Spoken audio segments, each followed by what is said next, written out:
अब इनको काम धंधा कुछ भी नहीं है, काम धंधा तो कुछ है नहीं। ज़िंदगी में कभी सुबह उठ के कभी काम करेगी नहीं करेगी, बस सुबह उठती की सदर साहब और रात सोए तक सदर साहब, उठे को बैठे को सिर्फ सदर साहब को याद कर लेते रहते और मुखालिफिन मजलिस के बातों में आकर जो दिल में आए सर के बातें कर रहे। कब तक अपनी ज़िंदगी अपनी मुखालिफिन मजलिसों के साथ रहकर अपनी ज़िंदगी कहीं ग़ुलामी में ज़िंदगी गुजार रहे। निकलो रुबाब से बाहर निकलो, अपनापन आओ, मिलो, सब मालूम होता क्या है क्या नहीं। समझ नहीं आया?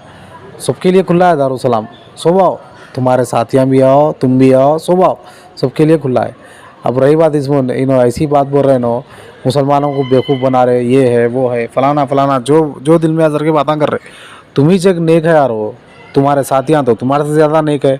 तुम लोग ही जग ईमानदार, तुम लोग ही जग परहेजगार लोग हैं, तुम लोग बहुत सच्चे ईमानदार लोग हैं। तुम लोगों ने पूरी नीचे से लेकर ऊपर तक तुम लोग के नस नस में ईमानदारी भरी हुई है तुम लोगों के पास। ऐसे लोग हैं तुम लोग, क्यों अपना वक्त बर्बाद कर रहे?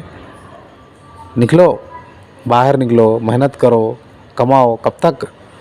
अब लोग बोल रहे अरे भाई अगर इन्हों मजलिस के ख़िलाफ़ अगर इन्हों बोलना अगर छोड़ देंगे तो इनका जो इनकम है, पॉकेट मनी और इनका घर का चलना, ये सब बंद हो जाता। अब ये लोगों का सवाल है। वो अब लोग सही है कि वो आप सही है कि वो अल्लाह बेहतर जानता। वो सही बात है कि क्या है कि वो कहीं ना कहीं तुम्हारे को फंड कुछ ना कुछ आ रहा होगा। जब तक मजलिस के ख़िलाफ़ बोलते रहो, जब तक हम तुम्हारे को ये देंगे वो देंगे बोल के। अब पब्लिक का सवाल है, अब वो सही है या गलत है वो तुम बेहतर जानते और अल्लाह बेहतर जानता। समझे भाई? अभी भी वक्त है, समझो, अपनी ज़िंदगी बर्बाद मत कर लो। आइए दारुसलाम आओ। दोस्तों इस पर आपकी क्या राय है कमेंट करके ज़रूर बताइए और इस वीडियो को लाइक और शेयर भी कर दीजिए।